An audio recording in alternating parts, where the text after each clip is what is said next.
Hi everyone, once again I am here with a new session.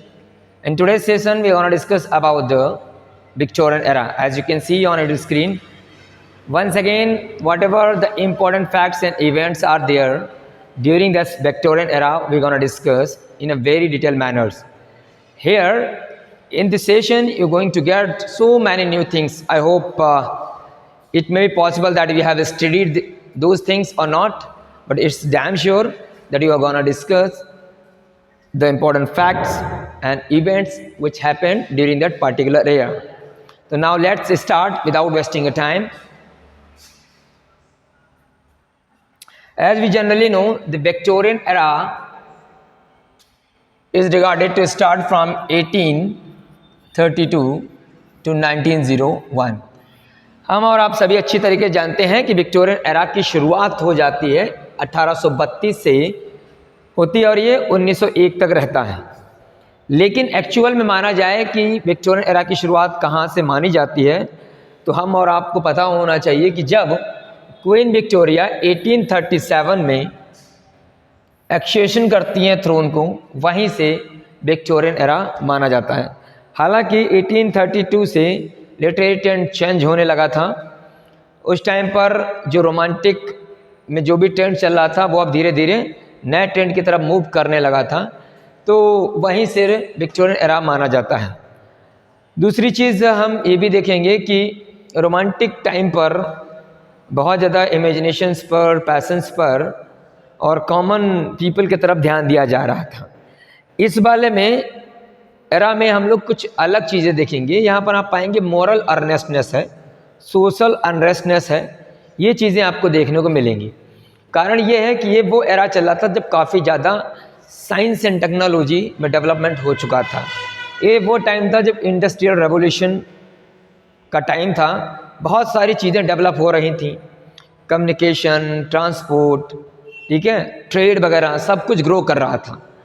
तो अब आप यहाँ विक्टोरियन एरा में पाएंगे कि क्लास जो थे सोसाइटी में वो भी अब अलग हो गए थे। अब upper class, middle class, lower class इस तरीके से डिवाइड हो गए थे।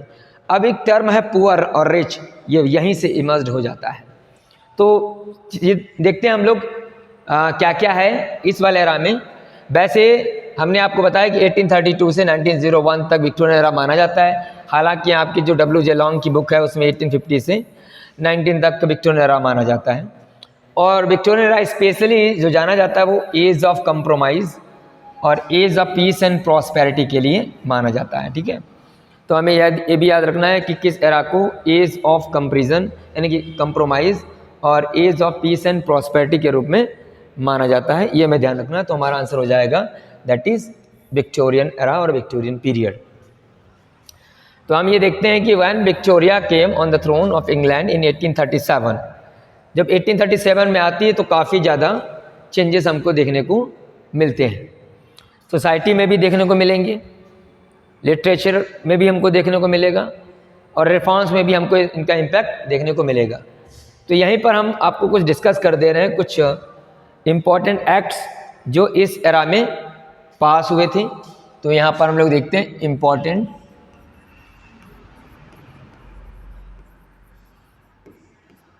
एक्ट्स। एक एक एक्ट्स को बड़े इत्मीनान से देखिएगा, क्योंकि अगर आप नेट की तैयारी कर रहे हैं तो वहाँ पर आपको ये प्रश्न यहाँ से मिल सकता है। तो 1832 जब आता है तो यहाँ पर आपको रिफॉर्म बिल्स देखने को मिलेंगे। 3 रिफॉर्म बिल्स आते हैं विक्टोरियन एरा में ही। तो सबसे पहला जो आपका आता है फर्स्ट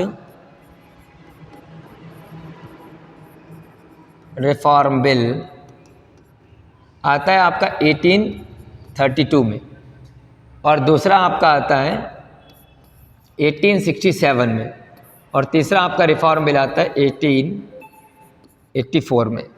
तो 3 रिफॉर्म बिल आते हैं। इसमें काफ़ी ज़्यादा जो है सुधार किया जाता है समाज में। ठीक, ये फर्स्ट रिफॉर्म बिल 1832 में, दूसरा फिर रिफॉर्म बिल आता है 1867 में, फिर तीसरा आता है 1884 में। मतलब पहले महिलाओं को भी वोट नहीं था, तो बाद में ये वोट को लेकर के यहाँ पर दिया गया है। हमको ज़्यादा डिटेल में जाना नहीं है, बस ये पूछा जा सकता है हमसे है कि किस ईयर में कोई भी रिफॉर्म बिल नहीं आता है। तो आपको याद होना चाहिए 1832, 1867 एंड देन 1884। अब यहाँ पर हम देखेंगे, देखो इस टाइम का जब आप लिटरेचर पढ़ेंगे और या फिर अगर आपने पढ़ा है तो आपको पता होगा कि ये वो एरा था जब ऑर्फन्स के बारे में, क्रिमिनल्स के बारे में और पुअर पीपल के बारे में लिखा जा रहा था, और चाइल्ड एजुकेशन और लेबर, ये सब चीज़ें वहाँ पर देखी गई होंगी। मेरे कहने का मतलब ये है, जब भी आपने लिटरेचर पढ़ा होगा विक्टोरियन एरा का, तो आपने देखा होगा विक्टोरियन एरा का जो मोस्टली लिटरेचर रहा है वो या तो ऑर्फन पे लिखा गया होगा, चाइल्ड लेबर पे लिखा गया होगा, एजुकेशन पे लिखा गया होगा, या ऑर्फनेज या क्रिमिनल्स पर लिखा गया होगा। ये सारी चीज़ें आप चार्ल्स डिकेंस के नॉवेल्स में आप पाएंगे। क्यों? क्योंकि उस टाइम का इंडस्ट्रियल रेवोल्यूशन चल रहा था, तो एक काफ़ी ज़्यादा जो है भारी भरकम दौड़ लग गई थी लोगों में, तो आदमी उस टाइम पर मोरली डिग्रेडेड भी हो गया था। इसीलिए इसका जो हम लोग आगे पढ़ेंगे फीचर में, तो मोरल अर्नेस्टनेस आपको देखने को मिलेगा। लोग बोल रहे हैं कि भाई नैतिक रूप से आप मजबूत बनिए, क्योंकि उस टाइम पर क्राइम बहुत ज़्यादा हो रहा था, शोषण भी वहाँ पर हो रहा था। तो जब आप वर्क पढ़ेंगे राइटर्स के, तो वहाँ पर आपको ये सब चीज़ें देखने को मिलेंगी। तो अगला आता है आपका पुअर लॉ एक्ट। ये आपका आता है 1834 में, ठीक है ना। ये जैसे विक्टोरियन एज आती है चीज़ों में सुधार होने लगता है। एक था स्लेवरी एवोल्यूशन एक्ट, मतलब वहाँ पर दास्तां भी चल रही थी, लोगों को गुलाम बनाने की प्रथा थी। तो बाद में विक्टोरियन एरा में ही ये भी एक्ट लाया जाता है कि भाई अब आदमी को आज़ाद करो, किसी को गुलाम बना करके नहीं रह सकते। तो स्लेवरी एक्ट आपका आता है 1833 में, ठीक है। ये हमें याद रखना है और ये हमारे लिए इम्पोर्टेंट है, नोट कर लीजिए। अब यहाँ पर याद रखना है एक और इम्पोर्टेंट होती है incident, great exhibition.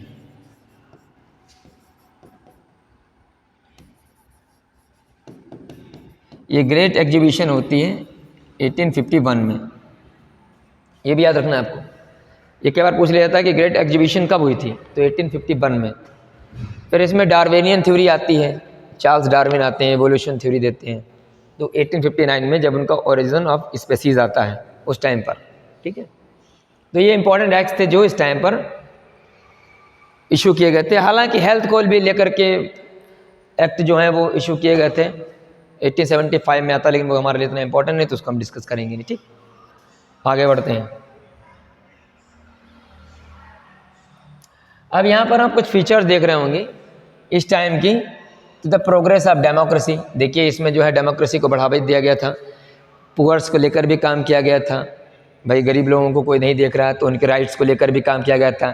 10 our factory act भी इसमें आपको देखने को मिलेगा। ये पहले आदमी को मन हो जितने टाइम तक काम करा रहे हैं, लेकिन अब टाइम पीरियड बना दिया गया कि आप इससे ज़्यादा नहीं करा सकते हैं। पहले 12 घंटा, फिर 10 घंटा, इसके बाद लास्टली आप देखेंगे 8 घंटा काम हो गया। अब तो पहले ऐसा नहीं था। तो डेमोक्रेसी का मतलब भाई सबको बराबर समझिए आप। तो महिलाओं को लेकर के भी वोट जो है उनको राइट दिया गया, पुअर्स के लिए भी काम किया गया, सोशल रिफॉर्म हुए जो आप एक्ट देख रहे हैं इनके थ्रू। तो इसीलिए इस एरा को age of peace and prosperity माना जाता है, क्योंकि चाहे स्लेवरी हो, चाहे हेल्थ हो, चाहे चाइल्ड लेबर हो, चाहे एजुकेशन हो, सब में रिफॉर्म लाया गया। तो इसीलिए इसमें आप देख रहे हैं पहला feature the progress of democracy, इस पे काम किया गया। दूसरा था पीस एंड प्रॉस्पेरिटी। भाई अब सीधी सी बात है, जब सबके लिए बराबर होगा तो उसमें शांति और बनी रहेगी। अभी हम आपको आगे भी बताएंगे इसे जो है एज ऑफ कंप्रोमाइज़ क्यों बोला गया है। बाकी स्लैव्ड हैड बीन फ्रीड, तो जो गुलामी थी वो ख़त्म हो गई। मैंने बताया भी आपको 1833 में जो स्लेवरी एबोलिशन एक्ट वो लाया गया कि अब आप किसी को गुलाम नहीं बना सकते हैं। बंधुआ मजदूर, सोशल अनरेस्ट था, सोशल अनरेस्ट हो गई समाज में, क्योंकि जब भी कोई भाई नया परिवर्तन आता है, नया रेवोल्यूशन आता है, तो एक अलग सा ही अनरेस्टनेस फैल जाता है। तो मैंने अभी आपको एक नाम बताया था थोड़ा सा, इंडस्ट्रियल रेवोल्यूशन। इंडस्ट्रियल रेवोल्यूशन, इसका इम्पैक्ट काफ़ी ज़्यादा समाज पर पड़ा है। तो काफ़ी ज़्यादा डेवलपमेंट हुआ, डेवलपमेंट होगा तो आदमी ज़्यादा अवेयर होगा, ज़्यादा अवेयर होगा तो क्या होगा, उसका इम्पैक्ट अभी हम देखने वाले हैं। प्रश्न ये बना दिया जाता है कि जो इंडस्ट्रियल रेवोल्यूशन टर्म है ये बेसिकली किसने दिया, ये प्रश्न बना जाता, पूछा भी गया है आई थिंक। तो याद रखना अर्नोल्ड टॉनबी ने, याद रखना अर्नोल्ड टॉनबी ने। ये प्रश्न आ जाएगा who gave the industrial revolution term, तो आंसर हो जाएगा अर्नोल्ड टॉनबी ने। ठीक है, ये नोट कर लो। अभी देखिए इसमें स्प्रेड ऑफ एजुकेशन, तो मैंने बताया भी आपको एजुकेशन पे काम किया गया। इंडस्ट्रियल रेवोल्यूशन ये मैंने आपको बता ही दिया। ठीक है, ह्यूमनिस्टिक अप्रोच था काफ़ी ज़्यादा। अभी हम आपको आगे पढ़ाएंगे एम्पिरिसिज्म, ह्यूमनिस्टिक अप्रोच, ये भी इसी में था। ह्यूमनिस्टिक अप्रोच का मतलब मानवतावाद, बात समझ रही, भी आपको पढ़ाएंगे एम्पिरिसिज्म। एम्पिरिसिज्म क्या होता है ये सभी आप इसी एरा में पाएंगे। आगे बढ़ते हैं, एज ऑफ कंप्रोमाइज़। अब ये कंप्रोमाइज़ क्या था, तो ये कई बार प्रश्न पूछा गया, तो हमको आपको पता होना चाहिए ये साइंस और फैथ, साइंस और फैथ के बीच में एक समझौता था। फैथ का मतलब आप समझिए रिलीजन से,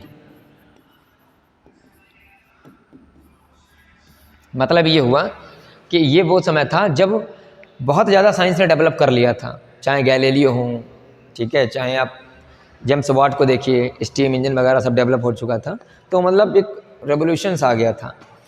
तो अब 50% आदमी जो है, जो आपका चर्च था, क्रिश्चियनिटी, उस पर उन लोगों का भरोसा ख़त्म हो गया था, और 50% लोग रिलीजन को सपोर्ट कर रहे थे, साइंस को भरोसा नहीं करते थे। जैसे हम और आप कहते हैं, आधे लोग कहते भगवान है, आधे लोग कहते भगवान नहीं है। तो इसमें क्या हुआ, अभी क्लैश होने लगा।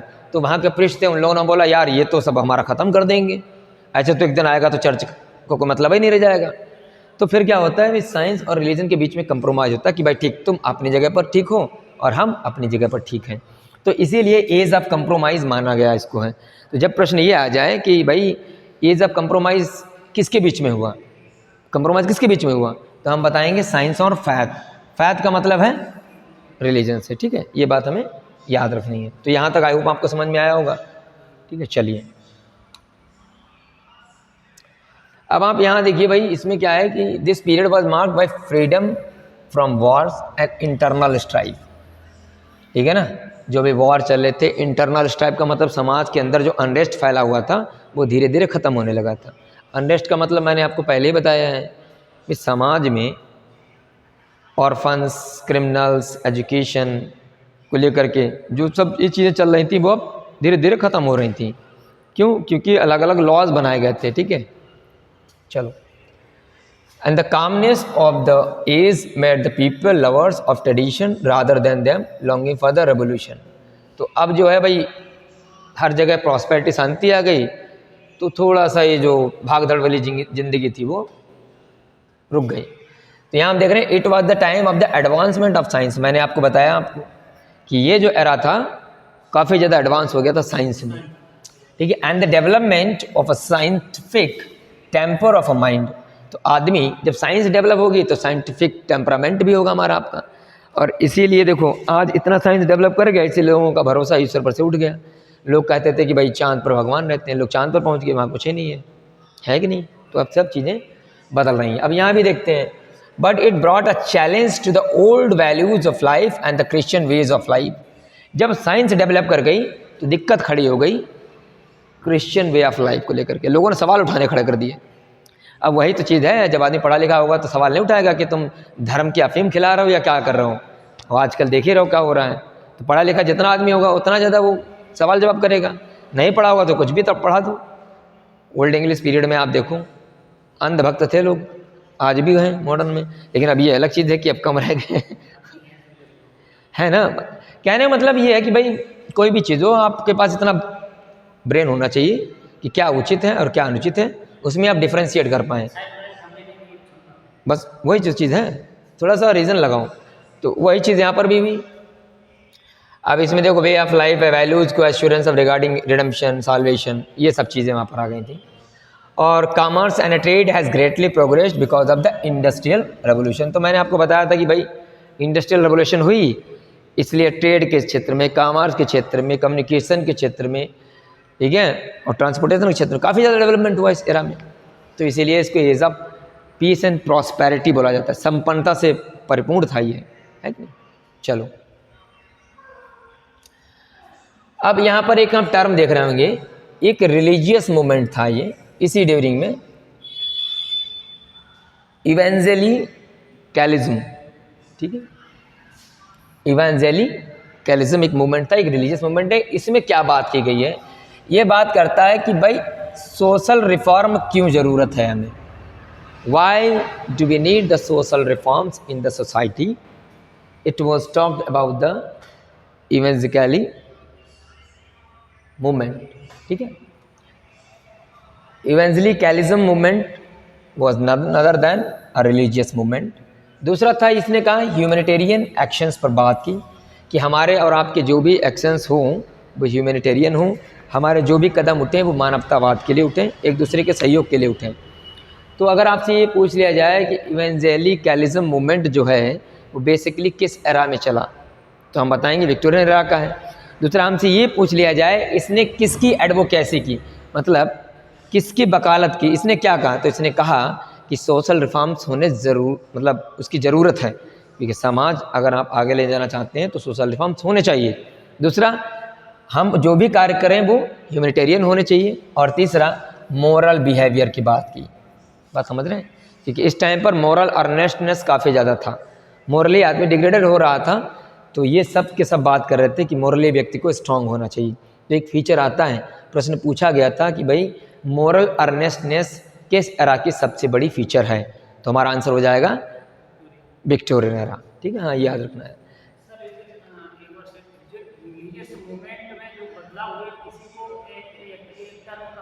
नहीं, इवेंजेलिकलिज्म एक मूवमेंट चलाया गया, ठीक है, वहाँ के लोगों के द्वारा एक रिलीजियस मूवमेंट है, धर्म में एक लेके जाया गया, और इसने बात की कि भाई हम और आप जितने भी हैं ह्यूमैनिटेरियन एक्शंस होने चाहिए और समाज में सोशल रिफॉर्म्स होने चाहिए।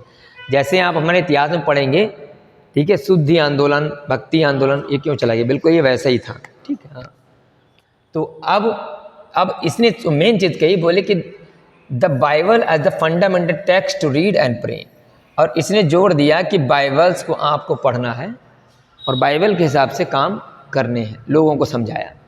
तो मेरे कहने का मतलब ये, मैं आपको ये क्यों बता रहा हूँ, क्योंकि प्रश्न अगर ये आ जाए कि विच movement was not started during Victorian era, तो फिर आप नहीं बता पाएंगे।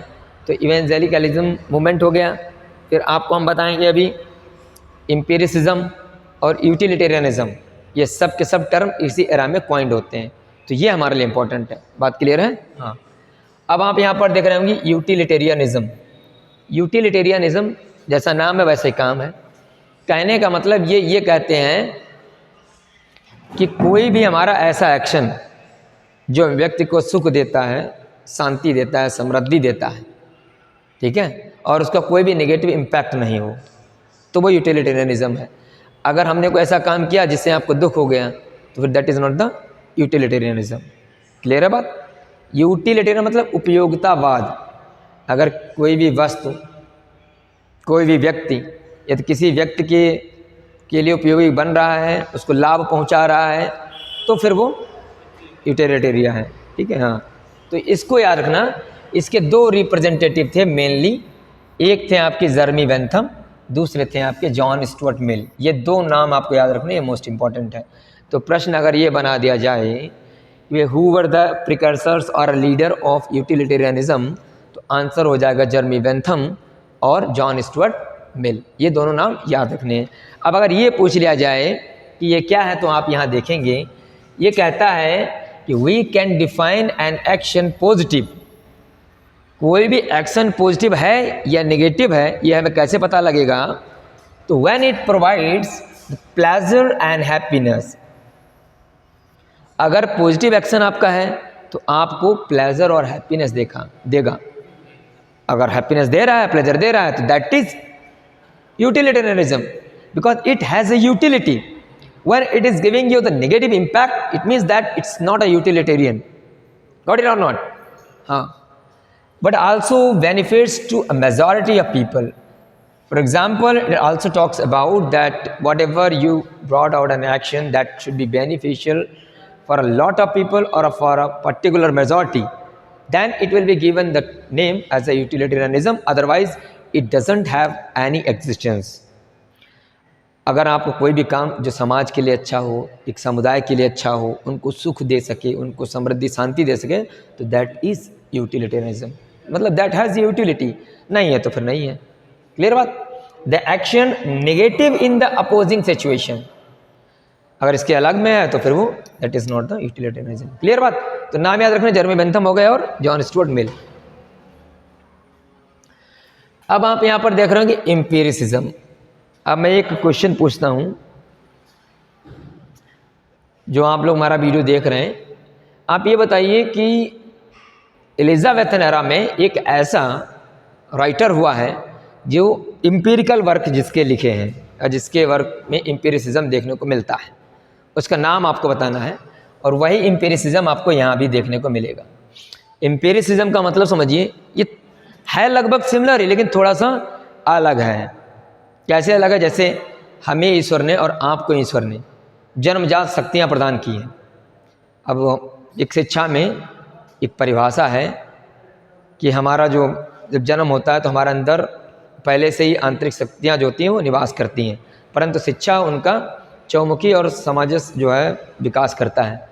तो ये कह रहा है कि हमारे अंदर जो भी आंतरिक गुण हैं उनको एक्सपोजर मिलना चाहिए, उनको शिक्षा देनी चाहिए, लोगों को आगे बढ़ाना चाहिए, गरीबों की मदद करनी चाहिए, ये बोलेगा। यहाँ देखो, यहाँ मैं कहता है according to this philosophy they should have tried to help people to develop their natural talents and inclinations. आपके अंदर जो भी नेचुरल टैलेंट है, जो भी आपकी इच्छा है, जिधर भी झुकाव है, उसको पूरा करने के लिए लोगों को आपकी मदद करनी चाहिए।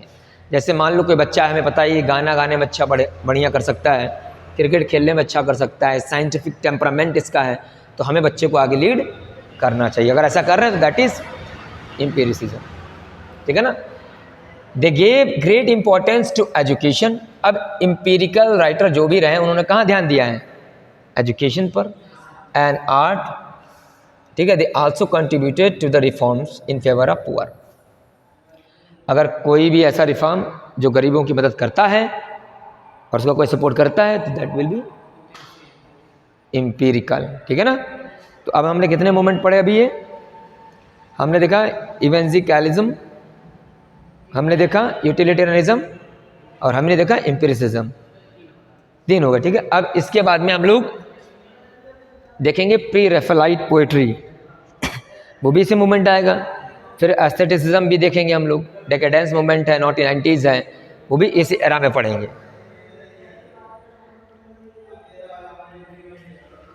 अब यहाँ ध्यान देना, आप यहाँ देखे होंगे कि 1870 जब आता है तो विक्टोरियन पीरियड जो है बेसिकली 2 पार्ट में डिवाइड हो जाता है। एक तो अर्ली विक्टोरियन और दूसरा लेट विक्टोरियन।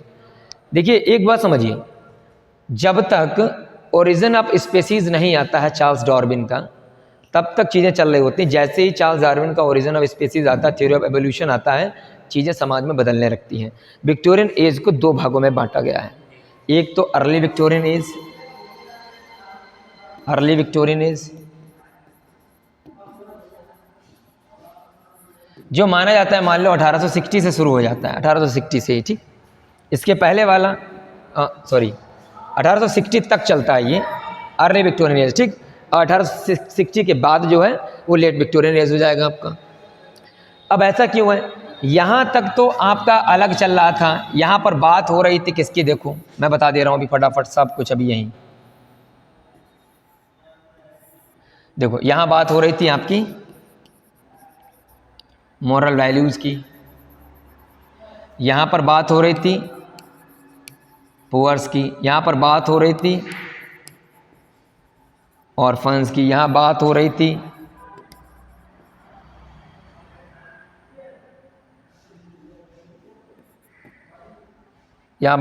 क्रिमिनल्स की।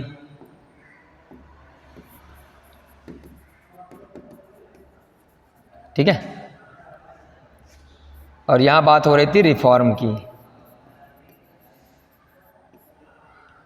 ठीक? और बात कर लो तो यहाँ पर बात हो रही थी चाइल्ड लेबर की। चाइल्ड लेबर की,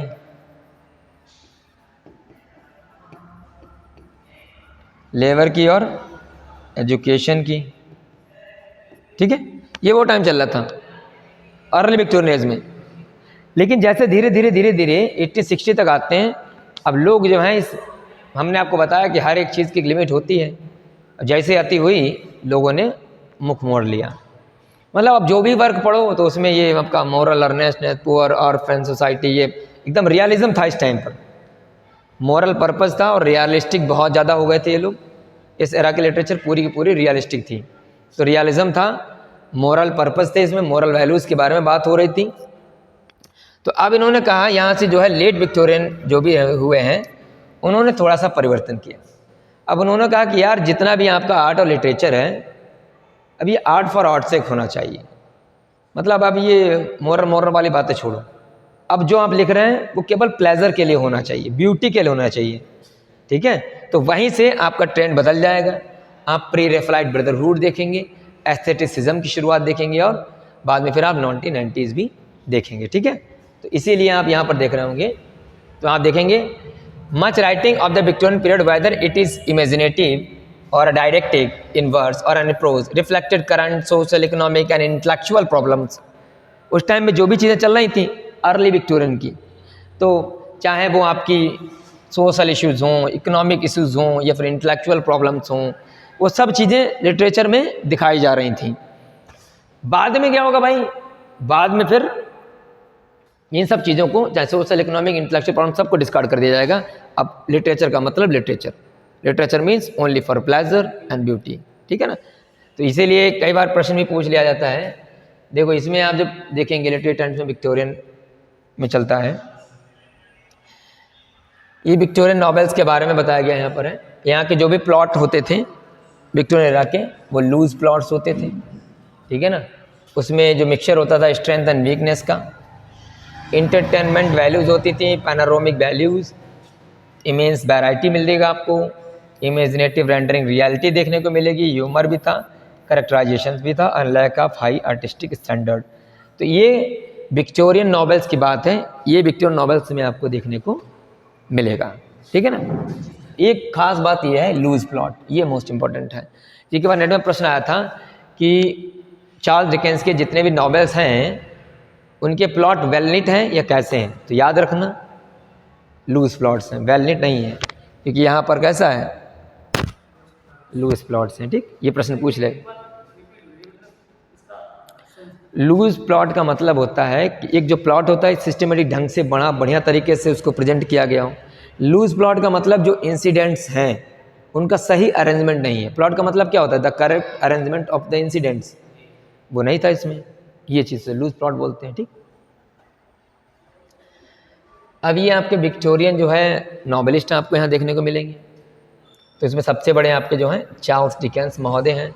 इनके वर्क से आप देख रहे होंगे द पिकविक पेपर्स, ओलिवर ट्विस्ट, ठीक है, was the first publish the title of Oliver twist with the suitable title the Paris boys progress. कहने का मतलब ये है कि ओलिवर ट्विस्ट का दूसरा ये सब टाइटल है द पेरिस बॉयज़ प्रोग्रेस। चूँकि हम लोग डिटेल में नहीं पढ़ रहे हैं, बाकी ये आपके जो है भाई पीजीटी में भी हैं, जीआईसी में भी हैं, और इस टाइम कोई भी एग्ज़ाम दो चार्ल्स डिकेंस तो आते ही आते हैं, ये इंपॉर्टेंट है। तो जो लोग भी तैयारी कर रहे हैं उनको डिटेल में इसको पढ़ना है, जितने वर्क हैं वो सब। तो निकोलस निकलबी है, द ओल्ड क्यूरियोसिटी शॉप है, बर्नवीराज है, ये हिस्टोरिकल इनका वर्क है जिसमें गॉर्डन रियॉट के बारे में बात की गई है। मार्टिन चुजलविट है, हार्ड टाइम है, देखो ये इसमें आप देखेंगे एजुकेशन के बारे में बात की गई है हार्ड टाइम्स में। ओलिवर ट्विस्ट में आप देखेंगे तो ऑर्फन के बारे में बात की गई है, ठीक है ना। ग्रेट एक्सपेक्टेशन में आपको एजुकेशन भी देखने को मिल जाएगा, क्रिमिनल भी आपको देखने को मिल जाएंगे। सारी चीज़ें जो रिफ्लेक्ट उस समय सोसाइटी में चल रहा था वो सब चीज़ें दिखाई गई हैं। ओलिवर ट्विस्ट में आप देखेंगे कि किस तरीके से चाइल्ड जो हैं एक्सप्लॉइट किए जा रहे हैं, चाइल्ड का एक्सप्लॉइटेशन आपको इसी में देखने को मिलेगा। तो जो ट्रेंड चल रहा था विक्टोरियन एरा में वो सारी चीज़ें यहाँ पर इनके वर्क्स में आपको देखने को मिलेंगी। The mystery of Edmund road आपको पता ही है, अनफिनिश्ड वर्क है इनका, ठीक है। और याद रखना इनका जो चार्ल्स डिकेंस का निक नेम है वो बोझ है, बोझ, ये वाला बोझ, ठीक, इट्स नॉट बोझ, बोझ है। बाकी थॉमस हार्डी की तो दुनिया जानती है, तो इनका भी वर्क देख लेते हैं। द डेस्परेट रेमेडीज, ये भी हमारे पीजीटी में है, इनको बहुत अच्छे से पढ़ना है। Under the greenwood tree, far from the madding crowds, the return of the native, the mayor of Casterbridge, Tess of the d'Urbervilles. ये टेस्ट जो है ये भी बहुत फेमस है। अभी हम लोग नॉवेल्स देख रहे हैं, फिर हम लोग धीरे धीरे पहुँचेंगे पोइट्री की तरफ, देखेंगे प्रोज भी देखेंगे, उसमें जो जो टर्म्स आएंगे उसको भी कवर करेंगे, ठीक। फिर हम विलियम मैकपीस ठाकरे को देखेंगे, वैनिटी फेयर है ये, it's not fail, vanity fair, ठीक है। अ नॉवेल विदाउट हीरो, इसका सब टाइटल है नॉवेल विदाउट हीरो, तो ये भी है। अब इसमें आप देखेंगे ब्रॉन्टे सिस्टर्स, ये बहुत मोस्ट इंपॉर्टेंट है। ब्रॉन्टे सिस्टर विक्टोरियन एज में 3 बहनें थीं जिन्होंने बहुत ही ज़्यादा योगदान दिया है नॉवेल्स में, ठीक है। तो आप इनके नाम जरूर याद रखना, इनके निकनेम है। देखो शार्लोट ब्रॉन्टे का नाम है करर बेल्स, ठीक है, करर लिखा है, करर बेल भी लिख लो, करर बेल इनका नाम है। और इनके फेमस नॉवेल्स हैं द प्रोफेसर, जैन आयर, इसमें सबसे ज़्यादा फेमस है जैन आयर। नहीं पीजीटी में अपने यूपी वाले में तो नहीं आएगा, बाकी अन्य एग्ज़ाम में कहीं भी दे रहे हैं तो वहाँ आ जाता है। लेकिन ये ब्रॉन्टे सिस्टर्स याद रखना, ये हर जगह पूछी जाती है, अपने यहाँ तो यह है नहीं सिलेबस में, तो कभी नहीं आएगा ये। हाँ लेकिन ये बना सकते हैं कि भैया which Victorian novelist is not given in the list, इस तरीके से, या which is not a Victorian novelist, ये बना सकते हैं आपको। Which will not fall in the category of Brontë sisters, तो कौन ब्रॉन्टे सिस्टर में नहीं आएगा, ये हो सकता है। तो ब्रॉन्टे सिस्टर में आप अभी देखेंगे मेरी Bronte, Anne Bronte, Charlotte, Emily और एन, ठीक है, ये 3 आएंगी। इनके नाम अलग अलग हैं, वो याद रखने हैं। तो इनके वर्क मैं आपको बता दे रहा हूँ। शार्लोट ब्रॉन्टी का है भैया प्रोफेसर जैन आयर, सिरले एंड विलेट। अब इमली ब्रॉन्टी जो है इनका नाम है एलिश, ये इंपॉर्टेंट है सब। इनका यहाँ पर देख रहे हैं वुथरिंग हाइट्स से मोस्ट इंपॉर्टेंट वर्क है, सबसे फेमस है ये वुथरिंग हाइट्स। फिर आप एन ब्रॉन्टी देखेंगे, इनका पेन नाम है एक्शन वेल, ये कई बार पूछा गया है, अगर आप नेट की तैयारी करें तो जरूर पढ़िएगा इसको। इनके फेमस वर्क हैं Agnes grey, the tenants of wild life hall, ठीक है, ये है। अब ये 3 देखो हैं बहन, आपको पता है, और उसमें मान लो जॉर्ज इलियट दे दिया, तो आपको पता होना चाहिए कि जॉर्ज इलियट जो है ब्रॉन्टे सिस्टर में नहीं आती है, ठीक। अब इनके कुछ वर्क देख लेते हैं। ये आदम बेद इंपॉर्टेंट है, ये मेल ऑन द फ्लोस इनका वर्क ये इंपॉर्टेंट है, सिलास मैरिनर इंपॉर्टेंट है, और मिडल मार्च है, जिसमें आप देखेंगे मेल ऑन द फ्लॉस जो है एक स्पिरिचुअल ऑटोबायोग्राफी है, ये वाला स्पिरिचुअल ऑटोबायोग्राफी और ऑटोबायोग्राफी में अंतर होता है, ठीक है। और इनका जो निक नेम है, ये जो है ओरिजिनल नेम वो है मैरी एन इवनास, ठीक है, और इनको बुलाते हैं जॉर्ज इलियट के नाम से। तो जॉर्ज इलियट का दूसरा नाम क्या है, मैरी एन इवेंस, ये हो गया इंपॉर्टेंट, क्लियर है। चलो अब इसमें मिसेस एलिजाबेथ गैस्किल, इनका है work Mary Barton, North and South, ये नेट में पूछा गया है, ये इंपॉर्टेंट है। कभी कभी नेट वालों में अगर जो नेट वाला कोई बंदा है तैयारी कर रहा है तो वो क्रोनोलॉजिकल ऑर्डर भी पूछ लेते हैं, या इनमें से कौन सा करेक्टली मैच्ड नहीं है, फिर कौन सा विक्टोरियन नॉवेलिस्ट नहीं है, या फिर कौन सा विक्टोरियन वर्क नहीं है, ये भी बना सकते हैं। तो सारे वर्क याद होने चाहिए।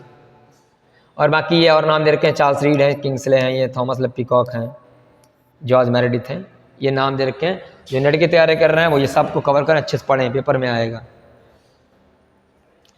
अब यहाँ पर बात कर लेते हैं हम लोग पोएट्स की। विक्टोरियन पोएट्स कौन है, कौन कौन आते हैं। तो ये जो आप वर्क देख रहे हैं ये सब के सब अल्फ्रेड लॉर्ड टेनिसन के हैं, सबसे बड़े राइटर वही हैं। Alfred Lord Tennyson is called the representative poet of Victorian era, Victorian era के रिप्रेजेंटेटिव पोएट हैं। तो इनका ये सबसे बढ़िया वर्क है, द प्रिंसेस हो गया, ठीक है। बाकी मैक्वीन हो गया, इनोस आर्डन हो गया, ठीक है, और मॉड हो गया, क्रॉसिंग द बार हो गया। मॉड क्या है इनका, एक मोनोड्रामा है। और बाकी यूलिसिस है, आपने पढ़ा ही होगा, द लोटस ईटर है, ये सब वर्क किसके हैं, ठीक, सभी ने के हैं, टेनिसन महोदय के। बाकी रॉबर्ट ब्राउनिंग है ये। अब इसमें आपको एक चीज़ पता होनी चाहिए, अभी मैं आपको 2 लोगों के बारे में बताऊंगा, एक तो जो पैसिमिस्टिक हैं और दूसरे जो ऑप्टिमिस्टिक हैं, मतलब पैसिमिस्टिक पोएट्स और ऑप्टिमिस्टिक पोएट। ये प्रश्न बना लिया जाएगा, पेपर में भी आ सकता है, चाहे पीजीटी हो चाहे टीजीटी हो, कि इनमें से कौन सा पैसिमिस्टिक राइटर नहीं है। दूसरी चीज़ याद रखना, रॉबर्ट ब्राउनिंग ने ड्रामेटिक मोनोलॉग की शुरुआत की थी।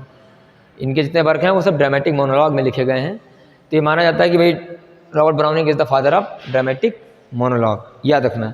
और रॉबर्ट ब्राउनिंग जो है वो हाँ ऑप्टिमिस्टिक हैं, ये याद रखना है हमें। इन्होंने कहा कि everything is right when God is in heaven. इन्होंने कहा कि भगवान हेवन में है तो सब कुछ ठीक है, और इसका उल्टा जो है वो हमारे हार्डी मॉडर्न का है कि everything is not right when God is not in his heaven. उन्होंने कहा भगवान है वो पैसिमिस्टिक है, उन्होंने कहा भगवान है ये नहीं, हार्डी मॉडर्न है, और ये कह रहे हैं तो हैं। तो ये पैसिमिस्टिक ऑप्टिमिस्टिक समझना, अभी हम लोग आगे बात करेंगे। तो ये देखो लिखा, God is in his heaven, all is rights with the world. तो ये लाइन कहाँ से ली गई इनके वर्क की? पिप्पा पासेज से ली गई है। ये एलटी वालों के लिए मोस्ट इंपॉर्टेंट है, वहाँ आएगा ये। एलटी में राइटर है, इसको सही से पढ़ना है जो एलटी वाले हैं। अभी हम लोग तो सिर्फ हिस्ट्री पढ़ रहे हैं, उसमें केवल आने वाले राइटर्स का नाम देख रहे हैं, उनकी केवल फीचर्स देख रहे हैं, कुछ अगर मूवमेंट आ रहे हैं उनको कवर कर रहे हैं। जब राइटर को पढ़ना शुरू करेंगे तो वहाँ डिटेल में देखेंगे पूरा। तो रॉबर्ट ब्राउनिंग के कुछ वर्क देख लेते हैं फेमस। देखो द लास्ट राइट टुगेदर हो गया, ये फेमस है। माई लास्ट डचेस हो गया, रबी बैन इजरा हो गया, ये इजरा है, ठीक है। फ्री लिप्पो जो लिप्पो लिप्पा और डेथ टू द जीजस, ये इतना इंपॉर्टेंट नहीं है। मैन एंड वीमेन ये मोस्ट इंपॉर्टेंट है, कलेक्शन है इनका पोएम्स का। तो ये पूछ लिया था कि मैन एंड वीमेन जो है ये क्या है, नॉवेल है कि एसे है या ड्रामा है या फिर कलेक्शन है, तो ये पूछ लेते हैं कभी कभी। तो ये भी याद रखना है कि हमसे पूछ लिया जाए कि विच is not a novel, which is not a poem, इस तरीके से। तो आपको पता हो ना ये कलेक्शन है क्या है, ये सब। तो ये ऑप्टिमिस्टिक है। बाकी बैथी और नोड आप देख रहे हैं, क्रिटिसिज्म भी इन्होंने लिखा है, the study of poetry, the function of criticism at the present, इनका वर्क है। और बाकी बेहतरीन पोएट भी हैं, तो इनके वर्क हैं। रग्बी चैपल है, थायरसिस है, स्कॉलर जिप्सी है, डॉवर बीच हो गया, सोहरावर रुस्तम है, टू शेक्सपियर जो है इन्होंने वर्क लिखा है। एक सोनेट हमको पता है। बाकी थायरसिस हमको पता है कि किसके ऊपर लिखी गई, एक पेस्टोरल एलिजी है ये, और इसमें अपने फ्रेंड की डेथ जो हुई थी आर्थर हालम, उनकी डेथ पर इसको लिखा गया है। तो पीजीटी वाले तो जानते होंगे। रग्बी चैपल जो है बेसिकली ये भी एक क्या है, एलिजी है, और ये अपने फादर की डेथ पर इसको लिखा गया था, ठीक है। बाकी इसमें सोशल क्रिटिसिज्म भी लिखा गया, देखो कल्चर एंड एनार्की आपका क्रिटिसिज्म में है, लिटरेचर एंड डोगमा हो गया, स्टडी एंड पोइट्री है। तो इन्होंने एक पोइट्री की परिभाषा दी थी, पता हो नाम बताओ मैथ्यू आर्नोल्ड ने? The criticism of poetry is the criticism of life. ये बड़ा बढ़िया राइटर है ये, पीजीटी वाले इसको सही से पढ़ेंगे, यहाँ से तो क्वेश्चन बनता ही बनता है, इतना बड़ा राइटर ये। फिर एडवर्ड फिट्जजेराल्ड है, ये केवल एक वर्क के लिए जाने जाते हैं। इन्होंने ट्रांसलेशन किया था पर्शियन रुबैयत का, ठीक है, रुबैयत ऑफ उमर खैयम। उमर खैयम का एक वर्क है रुबैयत, उसको इन्होंने ट्रांसलेट किया था, ठीक है। बस इसलिए जाने जाते हैं। अब इसमें हम लोग बात करते हैं प्री रेफलाइट पोइट्स की। ये लगभग हम आप देख ही रहे हैं कि ये लेट विक्टोरियन की तरफ बढ़ रहे हैं धीरे धीरे, यहीं से हल्के हल्के से आपको अंदाज पता लगने लगेंगे। तो ये बेसिकली क्या है, एक इट वॉज बिगन इन 1848 में इसको शुरू किया था। 3 पेंटर्स इन इंग्लैंड इंक्लूडिंग दांते गैब्रियल रोसेटी, ठीक है, जिनको लोग डीजे रोसेटी बोलते हैं। तो इसका मेन लीडर कौन है? दांते गैब्रियल रोसेटी। एक है क्रिश्चियन रोसेटी, वो भी हैं। फिर विलियम मॉरिस हो गए, ये स्विनबर्न हो गए आपके। अरे मतलब 3 लोग थे इनके साथ में, इंग्लैंड के 3 पेंटर थे जिन लोगों ने प्री रेफलाइट पोइट्री को शुरू किया था। उसमें आपके डीजे रोसेटी हो गए हैं, ये ना दांते गैब्रियल रोसेटी, और ये बड़े बड़े नाम आप देख रहे हैं, विलियम मॉरिस हैं, स्विनबर्न हो गए, क्रिश्चियन रोसेटी हो गई। बात समझ में आई? तो ये क्या था, ये आर्ट पर जोर दे रहा था, आर्ट पर। इन्होंने कहा जो अब आर्ट है उसकी तरफ मूव कर गए ये लोग, और इनका एक स्लोगन भी है, क्या है वो, आर्ट फॉर आर्ट्स सेक। इन्होंने कहा अब जो आर्ट आप लिख रहे हो वो आर्ट से होना चाहिए, मॉरल पर्पज के लिए नहीं, उसमें नहीं ज्ञान बांटना है, आर्ट को केवल एज आर्ट, केवल ब्यूटी और प्लेजर के लिए होना चाहिए। तो इसमें से कई बार पूछ लेते हैं कि भाई इनमें से कौन सा जो प्रेरिफ्लाइड पोएट्स नहीं है, ठीक है। अच्छा, इनको जो है इम्पैक्ट किसने किया था, उसमें जो है सबसे ज़्यादा जॉन कीट्स ने, प्रेरिफ्लाइड पोएट्री को इन्फ्लुएंस किसने करा था, जॉन कीट्स ने, ये याद रखना है आपको, ये हो जाएगा। तो दांते रोसेटी हो गए, विलियम मॉरिस हो गए, स्विनबर्न हो गए, क्रिस्टीना रोसेटी हो गई, all this belongs to pre Raphaelite poetry, क्योंकि ये राफेल से प्रभावित थे। राफेल जो पेंटर नहीं था उससे प्रभावित थे, उन्हीं को रिवाइव करा उनकी पेंटिंग को, इसलिए इसका नाम हो गया प्री रैफेलाइट पोएट्री। उनसे पहले, राफेल से पहले के जो पेंटर थे उनको भी, ठीक है, मिल लिए। तो राफेल से सही थे, उनसे पहले भी जो पेंटर रहे हैं उनसे काफ़ी ज़्यादा प्रभावित थे। तो इसका हमको याद रखना है, आर्ट फॉर आर्ट सिक जो है स्लोगन प्री रैफेलाइट पोएट्री का है, ठीक है। चलिए यहीं पर आपको एक चीज़ और समझा देते हैं हम अभी। देखो एक चीज़ और समझ लो,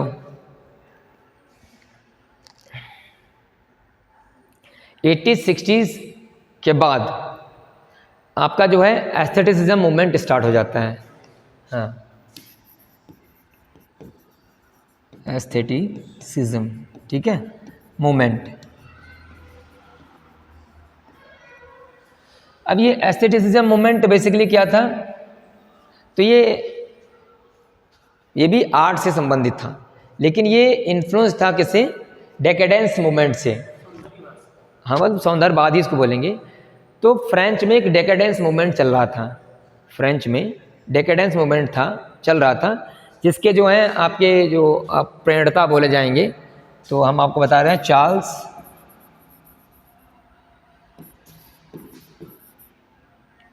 बॉडेलियर,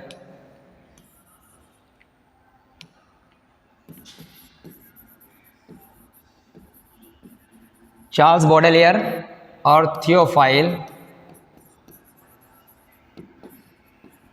गॉटायर, ये दो फ्रेंच राइटर हैं, ठीक है। तो इन लोगों ने ही एक डेकेडेंस मूवमेंट जो है बेसिकली लीड किया था फ्रेंच में, ठीक। वो भी आर्ट से संबंधित था, आपका डेकेडेंस मूवमेंट भी किससे संबंधित था, आर्ट से, लेकिन वो फ्रेंच में था, ठीक। तो बाद में क्या हुआ, ये इंग्लैंड में जो है बाद में धीरे धीरे जो है डेकेडेंस मूवमेंट यूरोप में फैल गया और ये एस्थेटिसिज्म यूरोप में शुरू हो गया। तो जब प्रश्न ये आ जाए कि डेकेडेंस मूवमेंट का प्रणेता कौन है, किसने इसको लीड किया, तो आंसर हो जाएगा सबसे ज़्यादा जो क्रेडिट जाता है वो थियोफाइल गॉटायर को जाता है, ठीक है ना। डेकेडेंस मूवमेंट को लीड करने वाला कौन है, थियोफाइल गॉटायर, ये फ्रेंच का राइटर है, क्लियर बात, हाँ है ना। अब यहाँ पर जो हमारे इंग्लैंड में है तो इसमें आपके दो आते हैं, ऑस्कर वाइल्ड और वाल्टर पीटर। बाकी आर्थर साइमन भी आते हैं जिन्होंने सिंबोलिस्टिक लिटरेचर का वर्क लिखा है वो भी। तो ऑस्कर वाइल्ड और वाल्टर पीटर ये एस्थेटिक राइटर हैं, ठीक है, बात समझ रहे हैं। इसका स्लोगन क्या था फ्रेंच में, इसका स्लोगन था फ्रेंच में ला आर्ट फॉर ला आर्ट, ये इसका मतलब क्या था, आर्ट फॉर आर्ट सीख। तो ये कई बार पूछ लिया गया था, पेपर में आया था पीजीटी में कि इसका मतलब क्या है, तो इसका मतलब है आर्ट फॉर आर्ट सीख। बात समझ में आई कि नहीं आई, डेकेडेंस मूवमेंट था फ्रेंच का, बात समझ रहे हैं। और एस्थेटिसिज्म कहाँ का है, यूरोप का, इंग्लैंड का, ठीक है ना, इंग्लैंड में एस्थेटिसिज्म था। इंग्लैंड में हमारे कौन राइटर हैं, दो, ऑस्कर वाइल्ड और वाल्टर पीटर, ठीक है। ये ऑस्कर वाइल्ड का वर्क है the picture of Dorian Gray, the importance of being earnest, तो याद रखना। वाल्टर पीटर मैंने आपको जो पिछला सेशन बताया था, हमने इनका नाम याद रखना कि ये एस्थेटिसिज्म की शुरुआत करेंगे, बात दिमाग में है कि नहीं है। और बाद में आपके क्रिस्टीना रोसेटी, डीजी रोसेटी, ये सब इसी में जुड़ जाते हैं आकर के, विलियम मॉरिस वगैरह भी। बात क्लियर है कि नहीं है, कोई डाउट बताऊं। अब एक बार एक प्रश्न पूछ लिया गया था, जो प्री रैफेलाइट पोएट्री है ये किस प्रकार के कागज़ पर कह सकते हैं या बुक पर लिखा करते थे, तो उसके लिए एक आंसर है येलो बुक।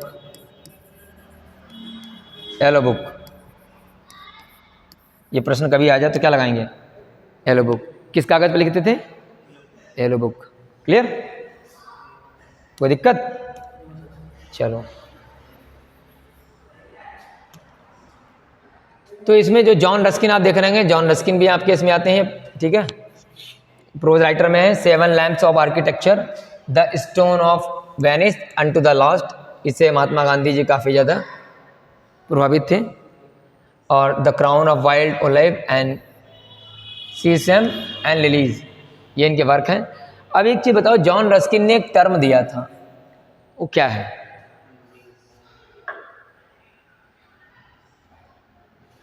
कौन है?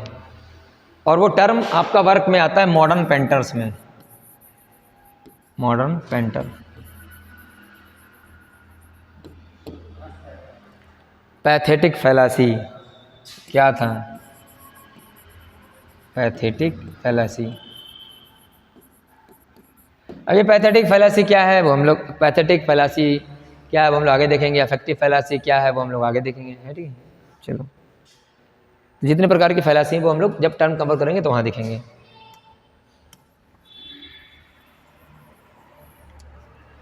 अब विक्टोरियन प्लेराइट देख लेते हैं भैया। प्लेराइट में जी.बी. शाह आपके सबसे ज़्यादा फेमस हैं, और इसी में आपने नाम सुना होगा, वो भी आ जाते हैं, गाल्सवर्दी महोदय भी। हालांकि वो मॉडर्न राइटर हैं लेकिन उनके वर्क इसी में आते हैं। ये भी आप देख रहे हैं कितने वर्क आ गए। बाकी इनके कुछ वर्क जो हैं 20वीं सेंचुरी में जाते हैं, तो ये मॉडर्न में ही काउंट होते हैं मान लो। तो इनका विडोवर्स हाउस है इनका, ये फर्स्ट इनकी कॉमेडी है।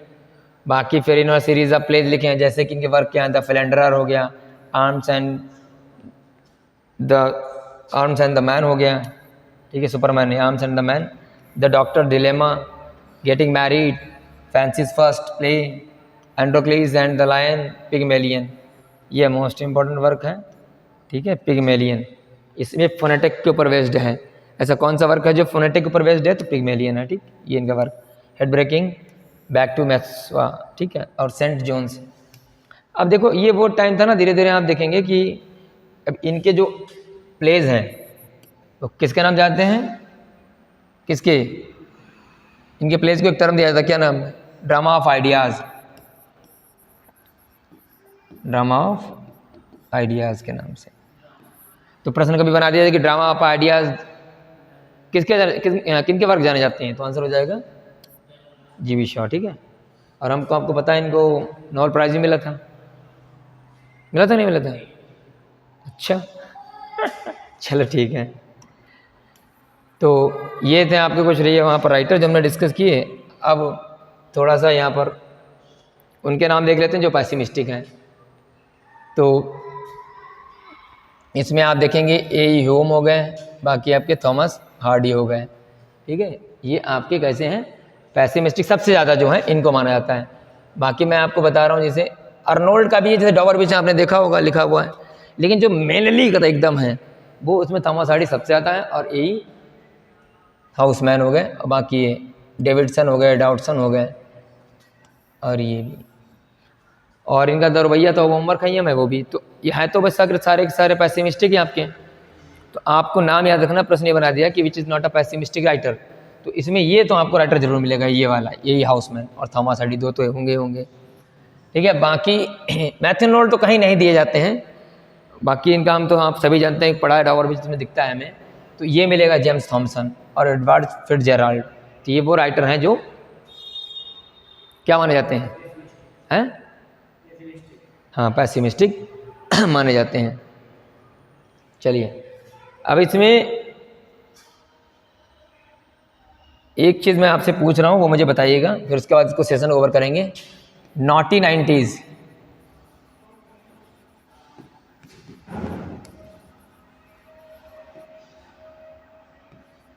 नॉटी 90s जो है में कौन कौन आते हैं उनका नाम बताइएगा।